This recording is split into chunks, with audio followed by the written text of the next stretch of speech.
My mother is the most encouraging person in my life. She believes beyond my potential. She just always encourages me to strive for the best. An agent will negotiate millions of dollars. You're not going to trust a computer to do that, because this is the biggest purchase a person will most likely make in their lifetime, is working on your customer service skill and working on your negotiation skill. Don't compare. Stay in your own lane, focus, take your time and build it the way you want. What happens when a business operation expert decides to help families find their dream homes? Today on Easy Business Automation, we meet Mojan. Mojan spent years managing the complex system of the best teams at TD Bank and Amdocs before becoming a top real estate broker. We're going to talk about how she uses her tech brain to make the stressful world of home buying feel easy. If you want to know how to move from corporate world to a career with heart, this is the episode for you. Thank you for that wonderful introduction. Thanks, Mo. Mojan, I love to start with the origin story. How did you start your journey? Were you dropped off here by a spaceship, or were you bitten by a radioactive spider? How does your story begin? Well, it's not that interesting. But my story begins, I was born in Iran. I'm one of 3 daughters, and we moved to Canada in the late 80s, in 1988, after the war. My parents moved us here to give us a better life. And for the majority of the time, I've been in Mississauga. I had a normal childhood. My father was actually a real estate agent. He was a real estate agent for about 25 years. And so we always got to see him in the real estate world. I didn't quite begin my real estate journey that early on. I wanted to get into management. So what I did is I actually went to Santa College and I studied business management there. I graduated. I took a year off. I worked in this gold mining company. I decided to go back to school. I went to university. I went to York University, and I studied public policy and management there. So all different kind of things. And then, I went into the work. I went into various roles. I worked at TD. I worked at Aerotech. I worked even in the sports tech industry. I was in various roles, and I just didn't feel like that was my passion. I didn't feel like I was making a drastic impact. I loved working with people. I loved managing, but it's also stressful managing. It's actually interesting because I manage people's emotions still, but it's a different level of management. And with that being said, I decided to give real estate a go because I really wanted to help people in a different way. And so me and my sister decided to get our real estate license at the same time and do it together. Wow. And it kind of became like a family business. But I think it was in our first year, my father decided to retire at that point. So it kind of became me and my sister's thing. And we took over there. Was it a relief for your father to retire now that your sister and you are stepping into this role? I wouldn't say relief. It was, so my father is old school and we are a different generation than him. So we work very different. So the way he went through his process and his real estate path was a bit different than ours. So it wasn't a relief in any way because we do enjoy we're very close-knit family. So we all enjoy working together. And even to this day, I'll call my dad and he'll give me advice about deals, because there's something to be said, seasoned agents who've been in it, they've gone through various transactions, various situations. So there's always an insight they can give you. So, and I value that. So I think it's that they have, he had a very different approach than, for example, me and my sister would have, right? So, but I think it's all valuable. Yeah, there's a quote that I came across on the internet, which is, my parents had the challenge of survival and I have the challenge of self-actualization. And I thought that was very much within the realm of the modern day millennial generation and things like that. Yeah, on point. Definitely. I want to just touch a little bit more on your father. Sounds like an incredible man. He obviously, brought his family over here and provided a better living. Touching on like the people who believed in you in your life, like who was, besides your father, was there anybody else in your life who really believed in you when you needed it the most? And how did it change your life? I think the person who I feel made the most impact in the sense of who believes in me the most was my mother. Mm, My mother is the most encouraging person in my life. mm, She believes me, she believes beyond my potential. Like she mm, just always encourages me to strive for the best. mm, And she's just such a nurturing and loving person. And she kind of changes your mind frame. She always, like, even if you're feeling down about something or you go through a bad, she always tries to bring out the positive light in it. And I think that's something we all need, because sometimes things don't go your way, or it's not exactly the situation that you were hoping for. Our mm, mind always tends to focus on, you know, sometimes what we're lacking, right? mm. But she's always has this abundant mentality, and I really am grateful for that. That's amazing. Yeah, mothers, like there's nothing like a mother's love. And you're a proud mother yourself, and we just don't say thanks to our moms more often. Like I think everyone should call their mom, right? Do that Yes. for the listeners out Call your there. mother right now and say Yeah. thank you. Um, on the coaching aspects, right, and then the believing in you and seeing you beyond your potential. Um, Now that we're a little bit older, if I had a time machine and you could give your younger self some advice, what is the one thing you would tell her? I would tell her, the main thing I think I would tell her is everything happens in its time, and follow your own timeline. Don't Mm, compare. I think, especially in this industry, especially in the real estate industry, it's so easy to compare yourself to other agents, and everyone has a different path.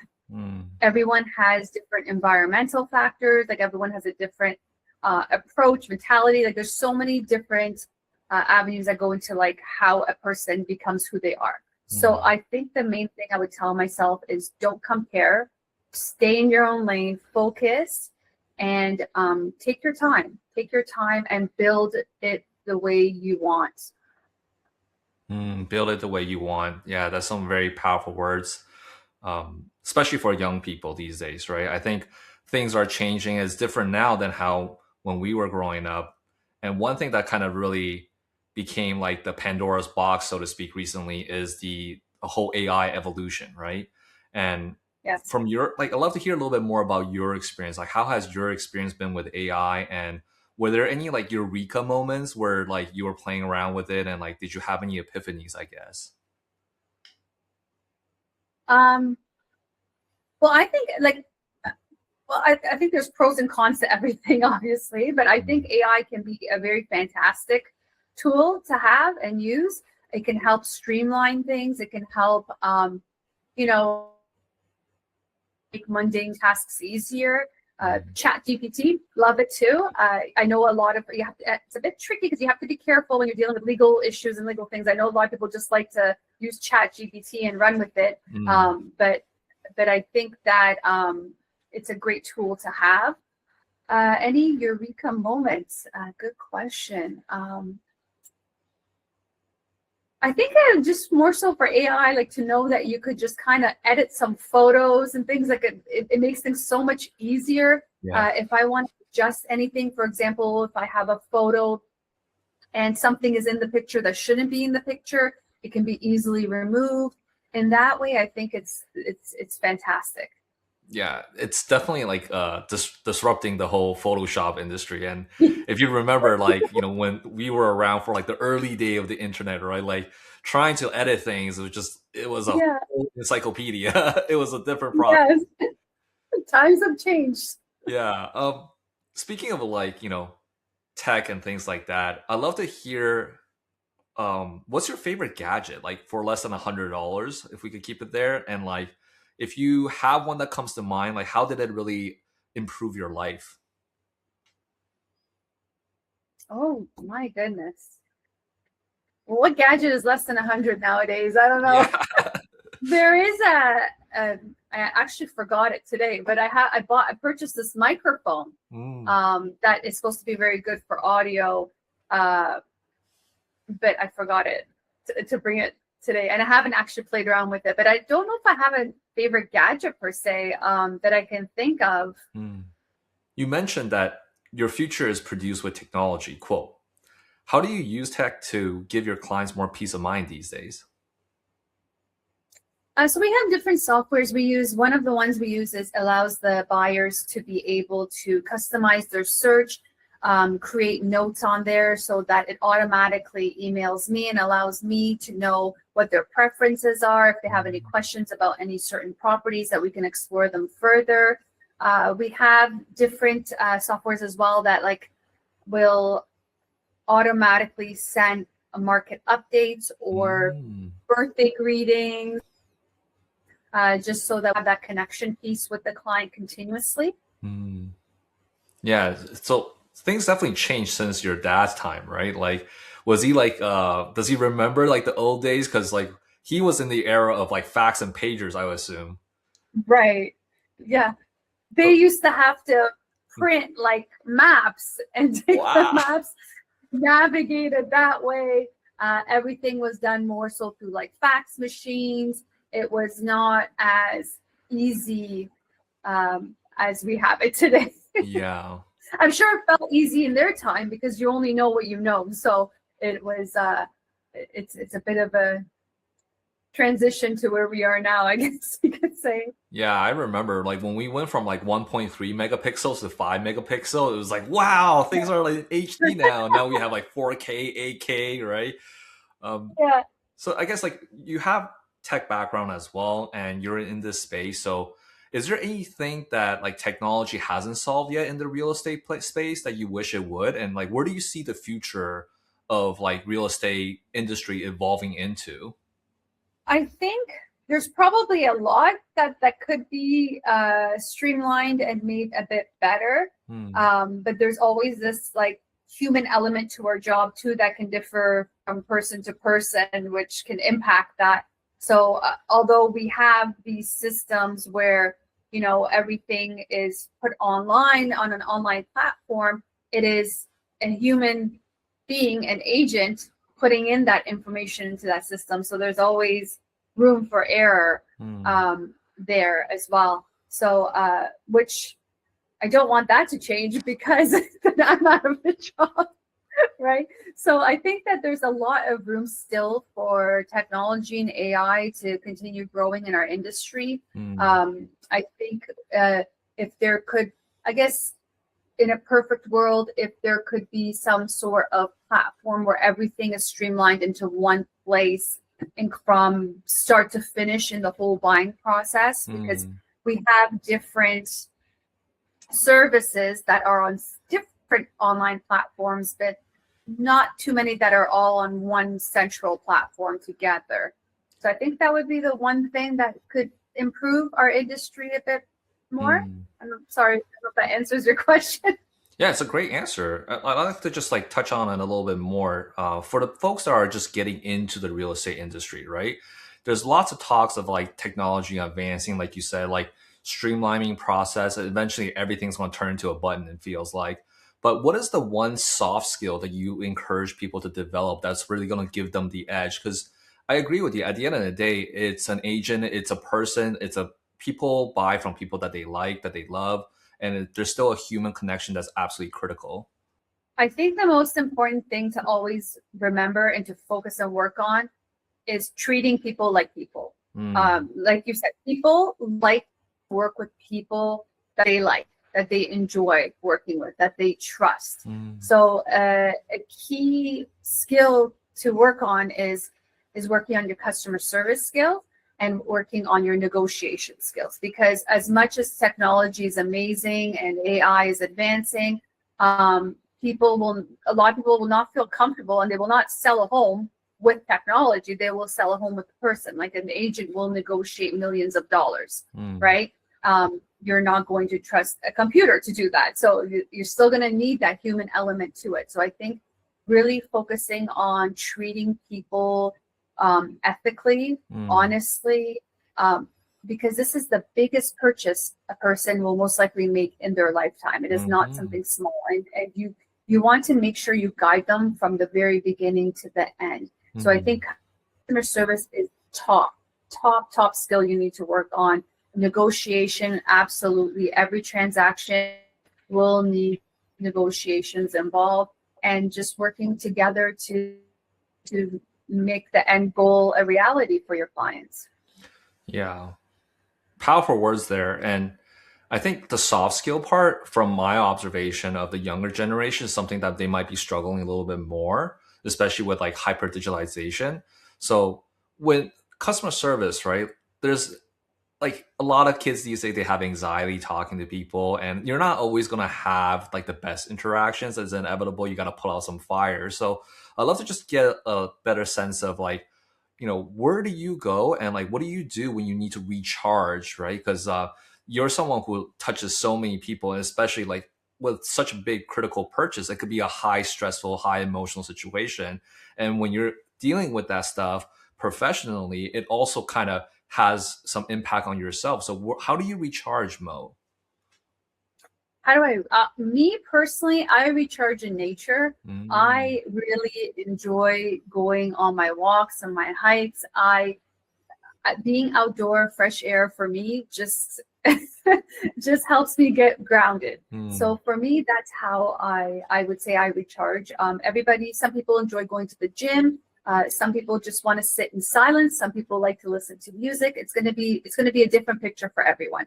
But for me, I love to be outdoors. I feel like the fresh air just helps relax me, gives me a calm mental state.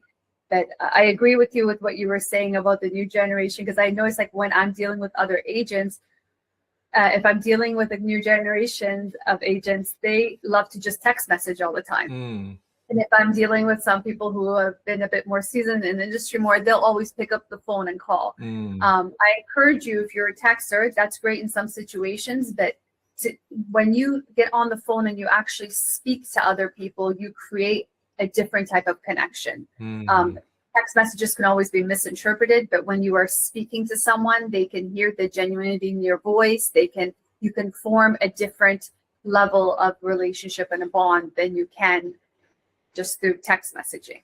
Definitely. And even from this conversation, Mo, like your voice and your delivery is so calming and soothing that I definitely understand why your clients love you, right? Because especially for first-time home buyers, like they don't know where to sign, what to do, and that walking them through that guidance, that management skill that you have to kind of, hey, I'm going to take you from point A to point B. That's such critical. And it definitely comes through in your voice. So thank you for sharing that.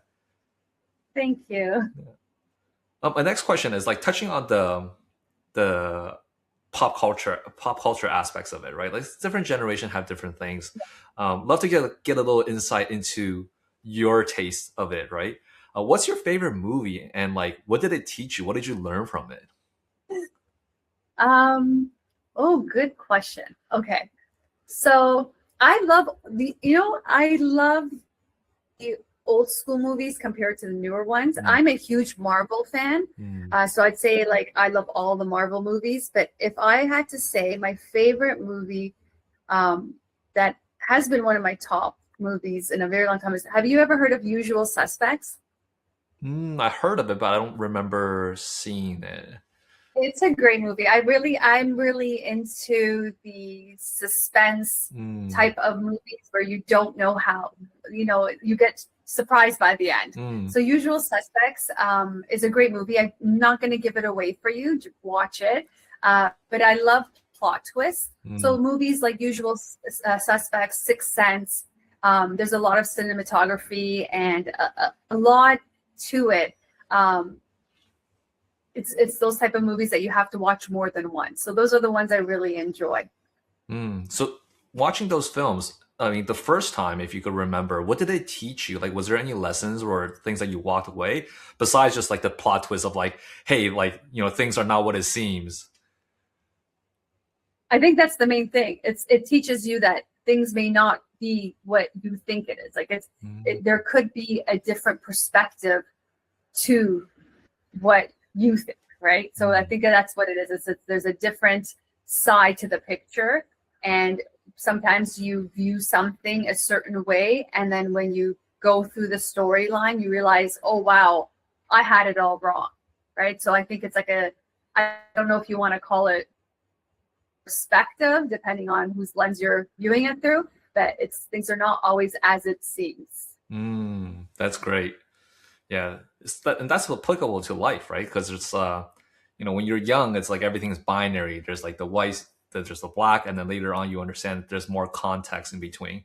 And like touching on the child rearing, right? There's a quote that I came across, which is like, a child go through 3 stages of life, which is like in the beginning, you idolize your parents, and then you demonize them when you go through adolescent, right? You're going through the teenage years. And then eventually you humanize them. You realize that they were just doing the best that they can with what they got. So that's the plot twist. The different stages. Definitely. Touching on a little bit more about the your passion and your interest, right? Like, what are you currently obsessed with? Like, and it doesn't have to be related to work. Like, what's the one thing that you are, looking at and you're going down the rabbit hole? Everything and anything to do with my son. Beautiful. From what vitamins I give him to what activities he does. I go through the rabbit hole nonstop with every different phase he goes through. I just want to do my best to get it right. Yeah, that's amazing. It's being a mother is it takes a lot, right? And it's like the ultimate form. Like my friend told me that like children are our greatest teachers, and they're definitely giving us so much lessons. And like it's like a rabbit hole that you could go down infinite amount on. From your experience, like with your child, right? Like, do you find that he has certain obsessions or passion that's kind of inherited in you? Like, you must see some of yourself in him, right? I know for me, like my son, like he loves to say no, and he loves cars, right? Like you see little bits and pieces of you in them. So, have you observed any of that in your child, and like, where are you rubbing off on his personality? I guess. Yeah, I see a lot of me in him. It's actually funny. He looks just like me when I was a kid too. So we look like twins. But he and I share a lot of the same passions at home. He loves to cook. He loves to clean.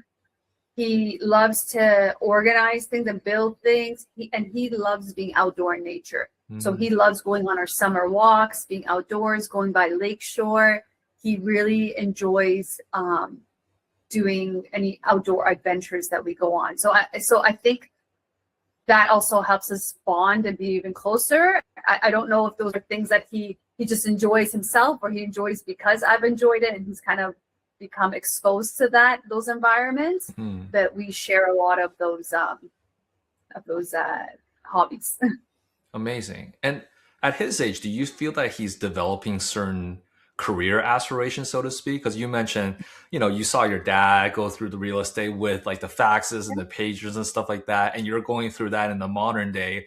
Like, is he kind of jumping on sales calls? Like you mentioned, he likes to cook, but like, does he want to take that to the next level and become a chef? Or what are some like career aspirations that you have observed?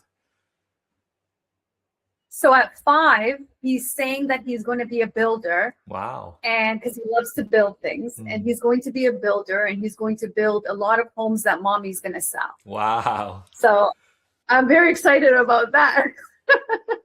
So he loves to build. He loves to look at houses. So I think definitely something, I don't know if it's necessarily the real estate industry or something indirectly tied to it, but he's definitely interested in being in that industry. I cannot wait, because in being in the real estate business, especially in Canada and Toronto, we have a housing shortage. So the more builders that we could have, the better. Exactly. Right, Mo, thank you. Like, it's been such a lovely conversation, and thank you for just kind of giving us your origin stories. I just want to wrap up with this like one last question, and you could take some time to think about it. What is the one question that I Sure. haven't asked you today that you really wish I would? Oh, that's a good one. That's a great question to ask. I'm not sure why this came to my mind, but if I was not to be doing real estate, what would I be doing? Yeah. So what would you be doing, Mo? Would you be like But that's the Superman part. or? I'm not sure what the answer. I'm not sure what the answer to that would be. Mm, Um, Sometimes I thought maybe I might go into teaching, something with teaching, but I don't know if I have that level of patience. mm. But I'm not sure. I Yeah.